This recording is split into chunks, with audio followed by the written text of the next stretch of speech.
भारत के लोग रतन टाटा को इसलिए नहीं पसंद करते थे कि वो एक बहुत बड़े इंडस्ट्रियलिस्ट थे, बल्कि इसलिए पसंद करते थे क्योंकि वो एक सच्चे मानवतावादी थे। उनके दिल में हमेशा देशवासियों की भलाई का ख्याल रहता था। उन्होंने न सिर्फ व्यापार के क्षेत्र में नई ऊंचाइयों को छुआ, बल्कि समाज के कमजोर वर्गों के लिए भी आवाज उठाई। उनकी विनम्रता और नैतिकता ने हमें ये सिखाया कि असली सफलता सिर्फ धन में नहीं, बल्कि दूसरों के जीवन में सकारात्मक बदलाव लाने में है।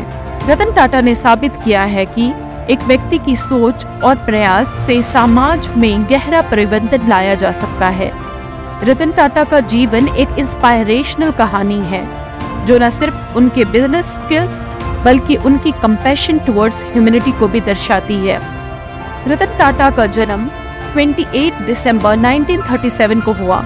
उनके परिवार की बहुत बड़ी विरासत थी, लेकिन रतन टाटा जी ने हमेशा अपने पैरों पर खड़े होने की ठानी।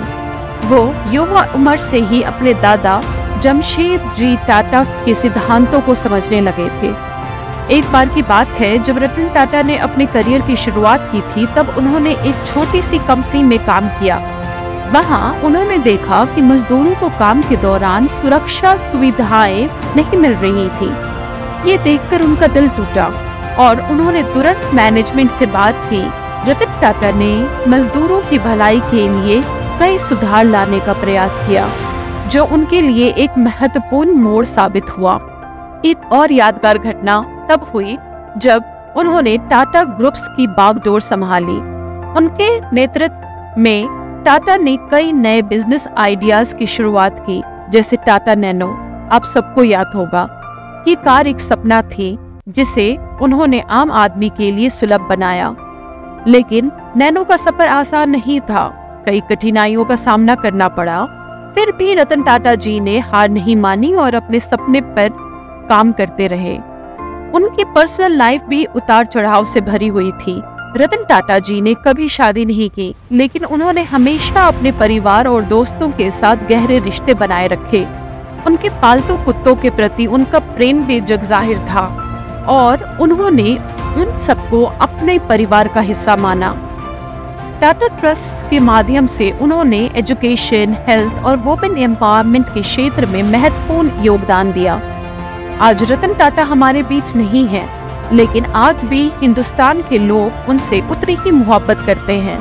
उनकी 5 क्वालिटीज जो रतन टाटा को दूसरों से अलग करती थी, उनमें से पहली, चैरिटी।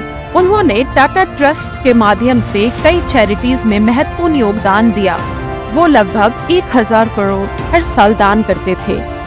दूसरा, बिजनेस की समझ। उनके नेतृत्व में टाटा ग्रुप्स ने दुनिया भर में विस्तार किया और कई क्षेत्रों में डाइवर्सिफाई किया, जिससे ये भारत के सबसे बड़े और सम्मानित ग्रुप्स में से एक बन गया। थर्ड, उनकी लीडरशिप क्वालिटीज। रतन टाटा को अपनी नई सोच और बिजनेस के नए आइडियाज पर जोर देने के लिए जाना जाता है। चौथा, ईमानदारी और नैतिकता। उन्होंने बिजनेस में उच्च नैतिक मानों को बनाए रखा, जिससे कर्मचारियों और जनता में विश्वास और सम्मान बढ़ा। पांचवा, सांस्कृतिक प्रभाव। उनके काम ने कई भारतीयों के जीवन पर पॉजिटिव इम्पैक्ट डाला, जिससे नौकरियां मिली और नए अवसर में सुधार हुआ और उनके प्रति सम्मान और बढ़ गया।